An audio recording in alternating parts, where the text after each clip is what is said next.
तो आइए स्टार्ट करते हैं। जैसे कि इसमें हम लोग देखे थे ना कि क्या नाम था, differential form of Gauss law देख रहे थे। ठीक है, तो differential form of Gauss law हमने बताया आपको कि क्या होता है। जैसे पार्शियल डेरिवेटिव ऑफ ई की वैल्यू क्या थी, volume charge density upon epsilon. ठीक है, ये क्या था, एक्स को हम लोग लिख सकते थे ना, partial derivative of x E x with respect to x plus partial derivative of E y with respect to y plus partial derivative of E z with respect to z. ठीक है, is to ये basically ज़्यादा इसका काम क्या है, इसको देख के एक्सप्रेशन देख के लग रहा है कि कहाँ काम आ सकता है, ये कहाँ काम आता है और कहाँ काम आ सकता है। तो ये दिख रहा है कि इन जनरल इलेक्ट्रिक फील्ड पता हो, रो निकालने काम, ये तो कांस्टेंट ही है। ठीक है, क्योंकि डिफरेंशिएट करना है, इसको डिफरेंशिएट हो रहा है, ये डिफरेंशिएट ही है, तो ये बेसिकली वॉल्यूम डेंसिटी निकालने के काम आ रहा है। ठीक है, तो कहीं पे भी वॉल्यूम डेंसिटी अगर हमको निकालना हो तो हम डायरेक्टली ऐसे लिख सकते हैं कि epsilon into partial derivative of E x with respect to x plus partial derivative of E y with respect to y plus partial derivative of E z with respect to z. ठीक है, ये आ सकता है। जैसे मान लीजिए कहीं पे भी किसी पॉइंट पे इन जनरल, ठीक है, आपको दिया हो कि इस टाइप का कि ई वेक्टर जो है वो कुछ ओरिजिन से, ठीक है, कुछ हम कहीं ओरिजिन ले लेते हैं। ठीक है, कोई रिस्पेक्टिव ओरिजिन तो लेना ही पड़ेगा। ठीक है, यहाँ पे 0 0 0 है। ठीक, तो दिया हुआ है कि कुछ 2x स्क्वायर आई कैप है और माइनस 3y जे कैप प्लस 4k कैप, इस टाइप का कुछ दिया हुआ है। ठीक है, अब आपसे ऐसा कोई क्वेश्चन ले लेते हैं। अब आपसे पूछ दे कि इस इलेक्ट्रिक फील्ड, ठीक है, और ये इलेक्ट्रिक फील्ड जो एक्स वाई जेड है विथ रिस्पेक्ट टू मान लीजिए कि ओरिजिन है। ठीक है, अब बोले कि ओरिजिन से किस कोऑर्डिनेट पे 1,1,1, ठीक है, या 1,0,1। ठीक है, आपको निकालना है वॉल्यूम चार्ज डेंसिटी एट 1,0,1। ठीक है, तो डायरेक्ट हम इस पे अप्लाई कर सकते हैं, तुरंत निकल आएगा। ठीक, जैसे और कुछ मान लीजिए मीडियम एयर दे दिया है तो एप्सिलॉन एप्सिलॉन नॉट हो जाएगा, तो रो की वैल्यू हमारा आ जाएगा ये एप्सिलॉन नॉट। ठीक है, partial derivative of E x with respect to x, ठीक है, ई एक्स को एक्स रिस्पेक्ट करेंगे 2x स्क्वायर, 2 का 2x स्क्वायर का 2x यानी ये 4x हो जाएगा। E y with respect to y 3y है तो -3 हो जाएगा। ठीक, z with respect to z, ये कांस्टेंट है तो इसका 0 हो जाएगा। तो हमारा जो आया 4x - 3 रो नॉट। ठीक है, तो अब अगर 1,0,1 पे देखेंगे, ठीक है, तो 1 पे देखें तो 1 पे ये 1 हो जाएगा, 4 - 3, y की वैल्यू तो है नहीं, z की वैल्यू है नहीं, एप्सिलॉन नॉट, तो ये आ जाएगा एप्सिलॉन नॉट, यानी रो की वैल्यू 1,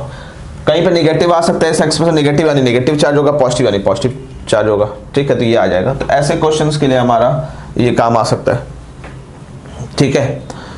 कि अगर हमको डायरेक्टली डेंसिटी निकालना हो तो वैसे क्वेश्चन में हमारा डिफरेंशियल फॉर्म आ सकता है। जैसे ठीक है, बैक ईयर्स में शायद एक बार ऐसे आया था, खैर वो डायरेक्टली भी निकल सकता था पर शायद वो एक्स में ही केवल था कि ऐसा कुछ था, इलेक्ट्रिक फील्ड दिया हुआ था हमारा कुछ 2x आई कैप। ठीक है, ऐसे दिया हुआ था, जे और के में नहीं था। तो वैसे केस में अगर हमको निकालना हो कि वॉल्यूम डेंसिटी क्या होगा, ठीक है, तो वॉल्यूम डेंसिटी सीधे सीधे एप्सिलॉन, ये मीडियम था शायद, तो E X by X, Y Z तो है नहीं, आई कंपोनेंट है तो वाई और जेड वाला 0 हो जाएगा। ठीक है, तो ये हमारे पास एप्सिलॉन, इसका डिफरेंशिएट करेंगे तो 2 आ जाएगा, तो सीधे सीधे 2 एप्सिलॉन आ जाएगा। ठीक है, ये ऐसे आ सकते हैं। तो ये क्वेश्चन आया हुआ है शायद, ठीक, इसी टाइप का डिग्री 1 ही था। ठीक है, हो गया होगा, कुछ टाइम ज़्यादा हो गया होगा, बैक ईयर्स में अगर आया हुआ है तो अगर हमको ये डिफरेंशियल फॉर्म पता है तो सट से निकाल लेंगे। ठीक है, इंटीग्रल फॉर्म से थोड़ा लेंदी होगा।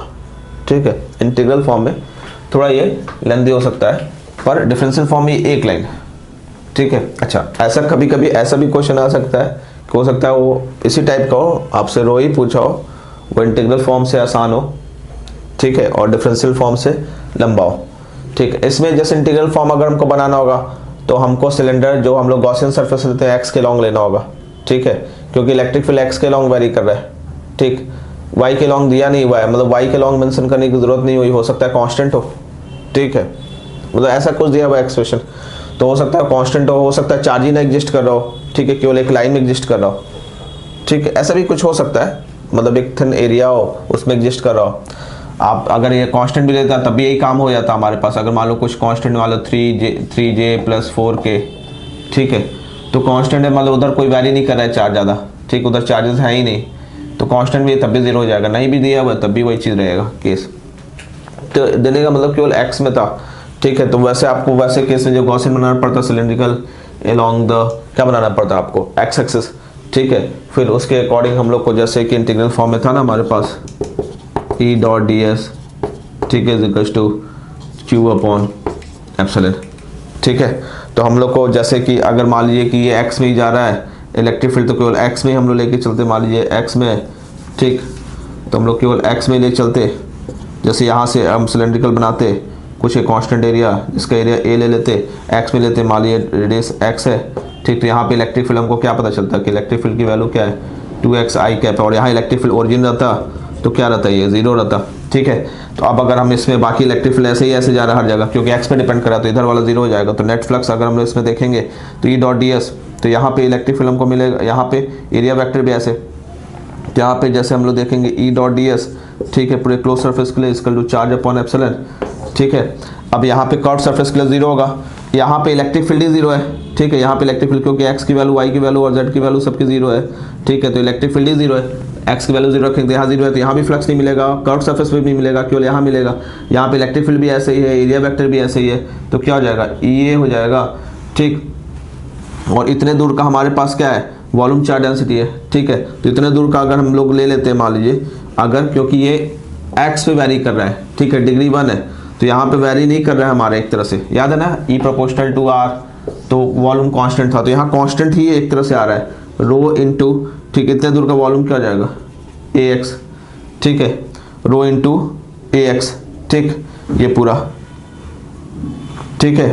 रो into ax is equal to ये क्या जाएगा हमारे पास, तो यहाँ पे एप्सिलॉन, ठीक, और E की वैल्यू क्या जा रहा है हमारे पास 2x आ जा रहा है, 2x ये a से कट जाएगा, 2x equal to rho x into epsilon, तो x से x कट गया तो रो की वैल्यू क्या आ गई हमारे पास 2 एप्सिलॉन, ठीक है। पर इससे हम लोग एज्यूम किए कि रो कांस्टेंट है, अगर हम लोग एज्यूम नहीं करते कि रो कांस्टेंट है तब ये निकालना मुश्किल हो जाता, क्योंकि अगर एज्यूम नहीं करते रो कांस्टेंट है तो फिर हमको इसको रो dv लेना पड़ता,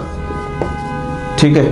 और ऐसा एज्यूम क्यों कर पाए क्योंकि डिग्री 1 था, तो इसलिए आईआईटी में ऐसा आ गया कि आपको डिफरेंशियल की जरूरत ना पड़े, क्योंकि डिग्री 1 था, जब भी यहाँ डिग्री 1 रहेगा तो आप रो एज्यूम कर सकते हो। याद है ना हम लोग पॉइंट चार्ज के लिए क्या था E∝1/r², लाइन चार्ज के लिए क्या था E∝1/r, ठीक है, प्लेन चार्ज के लिए क्या था E∝r⁴, मगर स्फेरिकल चार्ज या कांस्टेंट के लिए क्या था E∝r, ये था ना जिसमें रो कांस्टेंट था तो E∝r, रो वैरी करेगा तो E∝r² हो जाएगा, अगर रो r पे कर रहा है तो इलेक्ट्रिक फील्ड, अगर रो मान लीजिए प्रोपोर्शनल टू r है तो electric field proportional to r² हो जाएगा, रो प्रोपोर्शनल टू r² है तो E∝r³ हो जाएगा, ठीक है, तो ऐसा केस होता जाएगा। तो यहाँ पे नो डाउट आईआईटी में दिया हुआ था डिग्री 1 था, इसलिए हमने रो कांस्टेंट मान लिए, और इसलिए ऐसा क्वेश्चन दिया भी था ताकि डिफरेंशियल फॉर्म का यूज ना हो, पर एक बार ऐसा, ठीक है, एनालाइज कर दिया तो अगर आपको डिफरेंशियल फॉर्म पता होता तो इतना सोचने भी नहीं पड़ता, खट से पड़ता, तो इसलिए थोड़ा सा आपने शॉर्टकट के लिए ध्यान में रखिए, बहुत ज़्यादा बड़ा एक क्वेश्चन नहीं है, ऐसा नहीं कि इस पर बहुत क्वेश्चन आएगा ही, ठीक है, ठीक, मगर अगर गलती से इस टाइप का भी आता है तो बहुत ज़्यादा आपको सोचने की जरूरत नहीं है, ठीक है, कहीं अचानक से आपने सोचने लगे कि अरे हम पूरा ले रहे हैं रो कांस्टेंट है, गलती से तो सही हो रहा है, पर अगर कभी अगर मान लीजिए गलती से डिग्री कुछ ऐसा दे दिया और कुछ और हिंट दिया है जिसमें डिफरेंशियल की जरूरत नहीं है, इंटीग्रल से काम हो जाएगा, पर साथ में कुछ और हिंट दे दिया है, ठीक है, तो हो सकता है आपको ये लगाने में रो कांस्टेंट करने में दिक्कत हो जाए, तो डिफरेंशियल पता रहेगा तो आपको अप्लाई करना थोड़ा सा आसान है, डिफरेंशियल पता है, रो पूछा तो आराम से डिफरेंशियल लगा के सट से कर दीजिए, ठीक है। चलिए नेक्स्ट लेक्चर में हम ऐसा भी देखते हैं कि इंटीग्रल से थोड़ा वो आसान हो जाएगा, डिफरेंशियल से थोड़ा टफ हो जाएगा, नो डाउट डेंसिटी ही पूछा रहेगा, बदल भी रहा है वहाँ वॉल्यूम चार्ज डेंसिटी, पर अगर डिफरेंशियल से थोड़ा करने जाएंगे तो थोड़ा लेंदी हो जाएगा, पर हाँ डिफरेंशियल से करने पे ये श्योरिटी है कि आपका आंसर सही आना है, इंटीग्रल में थोड़ा अलग से आपको दिमाग लगाना है, ठीक है। तो नेक्स्ट लेक्चर में हम लोग उसी को देखने जा रहे हैं, till then stay connected, thank you.